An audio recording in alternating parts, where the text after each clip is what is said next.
السلام علیکم ورحمۃ اللہ وبرکاتہ۔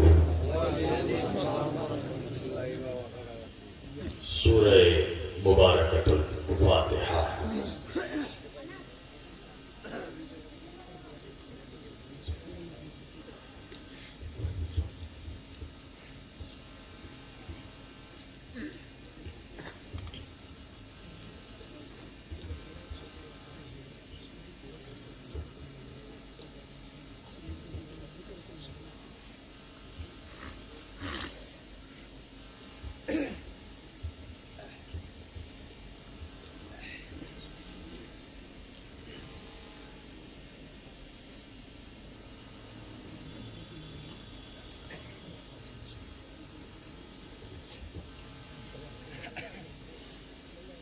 ولا حول ولا قوة إلا بالله العلي العظيم۔ أعوذ بالله السميع العليم من الشيطان اللعين الرجيم۔ بسم الله الرحمن الرحيم۔ الحمد لله رب العالمين۔ الحمد لله الذي هدانا لهذا وما كنا لنهتدي لولا أن هدانا الله۔ لقد جاءت رسل ربنا بالحق۔ الصلاة والسلام والتحية والإكرام على سيد أشرف الأنبياء والمرسلين، خاتم النبیین طه و یاسین، شفیع المذنبین، امام الحرمین والقبلتین، وسیلتنا فی الدارین، صاحب قاب و قوسین، جد الحسن والحسین، محبوب رب المشرقین و رب المغربین، مولانا و مولا الثقلین، سیدنا و نبینا وشفيعنا وطبيبنا وحبيبنا وكريمنا وإمامنا وملجأنا ومغيثنا وأولنا وأوسطنا وآخرنا وكلنا، حضور جناب ابو القاسم احمد مجتبی محمد مصطفیٰ صلی اللہ علیہ وآلہ وسلم، وأهل بيته الطيبين الطاهرين المعصومين المظلومين المنتخبين المنتجبين الغر الميامين، وأصحابه المتقين المنتخبين المنتجبين، ولعنة الله على أعدائهم أجمعين من يومنا هذا إلى قيام يوم الدين۔ أما بعد فقد قال الله تعالى في الفرقان الحميد والمحكم كتابه المجيد وقوله الحق، بسم الله الرحمن الرحيم، قد جاءكم من الله نور وكتاب مبين۔ صدق الله المولانا العلي العظيم، وبلغنا رسوله النبي الأمين الكريم، ونحن على ذلك لمن الشاهدين والشاكرين، والحمد لله رب العالمين۔ آئیے اس سے پہلے کہ میں کچھ کہوں اور آپ کچھ سنیں، ایک مرتبہ ہم اور آپ مل کر نبی اور آل نبی کی بارگاہ میں اتنی بلند آواز سے درود پڑھیں کہ جتنا بلند مقام ہمارے دلوں میں نبی اور آل نبی رکھتے ہیں، سارا مجمع مل کر درود پڑھ دے، اللہم صلی علی سیدنا نبینا شفیعنا مولانا محمد بارک وسلم، صلو علیہ صلاۃ و سلام علیک یا رسول اللہ، واہل بیتک یا حبیب اللہ، واصحابک یا رسول اللہ، وازواجک یا نبی اللہ، صلی اللہ علیہ وآلہ وسلم۔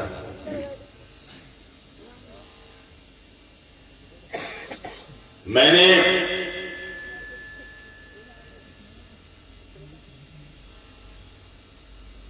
آج کے اس معزز مبارک اور